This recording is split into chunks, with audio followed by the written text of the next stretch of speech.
Reservation কিন্তু শেষ হয়ে যাচ্ছে, প্রায় শেষের মুখে। হ্যাঁ, ঠিকই শুনছেন। কারণ আর এইচ এ রিজার্ভেশন হটাও আন্দোলন বলে একটা সোশ্যাল মিডিয়ায় পোস্ট ক্রিয়েট করা হয়েছে, এবং সেই সোশ্যাল মিডিয়ার পোস্ট, ইনস্টাগ্রামের পোস্ট 24 ঘন্টার মধ্যে কয়েক লক্ষ ফলোয়ারকে ক্রস করে গেছে। ঠিক যেমনটা সিজিপি মানে ককরোচ জনতা পার্টি যে ফাউন্ড করেছিল, তাদের পেজ ঠিক সেম স্টাইলে কিন্তু চলে যাচ্ছে। এবং আপনি যদি একজন অভিভাবক হন এবং একজন স্টুডেন্ট হন বা চাকরি প্রার্থী হন, তাহলে এই রিজার্ভেশনের এই গুরুত্বপূর্ণ পয়েন্টগুলি আপনার জানা একান্ত জরুরি। কারণ এই পয়েন্টগুলি জানতেই হবে, এবং এই পয়েন্টগুলি জানতে ভিডিওর শুরু থেকে শেষ স্কিপ না করে দেবেন, এবং চ্যানেলটি নতুন হলে চ্যানেলটিকে সাবস্ক্রাইব করে রাখুন। এই রিজার্ভেশন প্রসেসটাই শুরু হয়েছিল সংবিধান থেকে। আমাদের সংবিধানে আম্বেদকরের সময় থেকে রিজার্ভেশন প্রসেসটা চলছে, এবং বলা হয়েছিল যে রিজার্ভেশন প্রতি 10 বছর অন্তর কিন্তু ভেরিফাই করা হবে যে রিজার্ভেশন কতজন হয়েছে কতজন হয়নি। কিন্তু এই রিজার্ভেশন প্রক্রিয়াটা নর্মাল জব বা এডুকেশনের ক্ষেত্রে নয়, এটা পুরোপুরি পলিটিক্যাল। মানে কারণ পলিটিক্যাল রিজার্ভেশন যেটা, যেমন এমএলএ এমপি বা পঞ্চায়েতের নির্বাচন ক্ষেত্রে যেভাবে রিজার্ভেশন দেওয়া হয়, এসসি এসটি আলাদা সিট থাকে, তাদের 10 বছর অন্তর স্ক্রুটিনির কথা বলা হয়েছিল। নর্মাল এডুকেশন বা চাকরির ক্ষেত্রে রিজার্ভেশনের জন্য নয়। আর দ্বিতীয়ত 1992 সালে Indira Sahani versus union of ইন্ডিয়ার একটা কেসে সুপ্রিম কোর্ট জাজমেন্ট দেয় যে রিজার্ভেশন সংরক্ষণ কোনো মতেই 50%-এর বেশি অতিক্রম করা যাবে না। যদিও 2022 সালে বিশেষ ক্ষমতা প্রয়োগ করে এই রিজার্ভেশনটা 60% ক্রস করে, 59.5% ক্রস করে দেয়। কারণ বর্তমানে রিজার্ভেশন এসসি 15%, এসটি 7.5%, ওবিসি 27%, এবং ইডব্লিউএস ইকোনমিক্যাল উইকার সেকশন জেনারেলদের মধ্যে যারা পিছিয়ে পড়া তাদের জন্য 10% রিজার্ভেশন দেওয়া হয়। টোটাল হচ্ছে 59.5% বা 60%। তারা জেনারেল ক্যাটাগরির লোক, উঁচু বর্ণের লোক, তারা বলছেন যে রিজার্ভেশন তো সরাতেই হবে।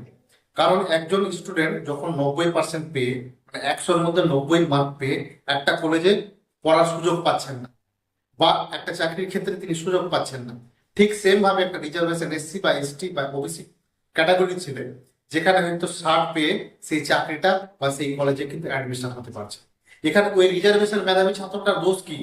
সে তো কোনো দোষ করেনি, কিন্তু দোষ তাকে ফল ভোগ করতে হচ্ছে তার পূর্বপুরুষের কারণে। কারণ তার পূর্বপুরুষরা যেভাবে নিচু তলার কর্মীদের উপর অত্যাচার করেছিল, তাচ্ছিল্যের সুরে দেখেছিল, সেই জিনিসটা কিন্তু আজকের পিঢ়ি বা আজকের জেনারেশনের উপরে চলে আসছে। কিন্তু একটা মেধাবী ছাত্র দীর্ঘদিন ধরে পিছিয়ে পড়ে থাকতে পারে না, তার জন্য তো একটা নিজস্ব এই সমস্যার সমাধানের দরকার। এই কারণে পার এইচে বা রিজার্ভেশনের বিপক্ষে থাকা গ্রুপগুলি কিন্তু আন্দোলন তুলেছে, রিজার্ভেশন যদি দিতেই হয় তাহলে আর্থিক ভিত্তিতে দিন, মানে গরিব মানুষদের রিজার্ভেশন দিন, বাকিটা রিজার্ভেশন তুলে দিন। কিন্তু একজন মানুষকে যদি, গরিব মানুষকে যদি রিজার্ভেশন দেওয়া হয়, তাহলে কি রিজার্ভেশনের সম্পূর্ণ মূল্য কিন্তু থাকছে না। কারণ সমাজে এখনো আছে, যদি আপনি সমাজে একটু যদি প্রতিষ্ঠিত হয়ে যান, একটা চাকরিজীবী হয়ে যান, কিন্তু আপনি যদি পিছিয়ে পড়া গ্রুপের হন, তাহলেও কিন্তু সমাজ আপনাকে নাক ছিটকিয়ে বলবে, ও তো কোটার লোক, ও তো রিজার্ভেশনের লোক। এই জিনিসটা আপনাকে কিন্তু আজও শুনতে হয়। আজও সমাজে বহু মানুষ আছে যারা মূল ধারা থেকে বাইরে, বিদ্যুৎ নেই, নর্মাল পড়ার সরঞ্জাম নেই, বই নেই, খাতা নেই, কিছু নাই। সেই মানুষগুলো তো উৎসতে নিয়ে আসতে হবে, তার জন্য তো রিজার্ভেশনের দরকার আছে। কারণ এসসি এসটি ওবিসি এই মানুষগুলো এখন অনেকজন পিছিয়ে, যদিও সার্টিফিকেট আছে বলে বা কোটা আছে বলে অনেক সমাজ উন্নত হয়েছে। পিছিয়ে পড়া সমাজ, তারা অনেকে চাকরি পাচ্ছে, কেউ আইএএস আছে, কেউ ডাব্লিউবিসিএস অফিসার আছে, কেউ বিভিন্ন টিচার আছে, তাদের ছেলেপিলেও আজকে রিজার্ভেশন কোটাতে চাকরি পাচ্ছে। এখানে হচ্ছে অভিযোগ যে পিড়ির পর পিড়ি কি রিজার্ভেশনের সুযোগ কেন নেই।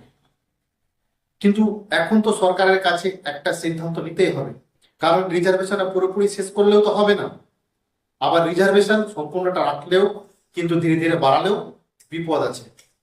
কারণ 50%-এর উপর হচ্ছে জেনারেল পাবলিক, যারা রিজার্ভেশন পাচ্ছে মাত্র 10%।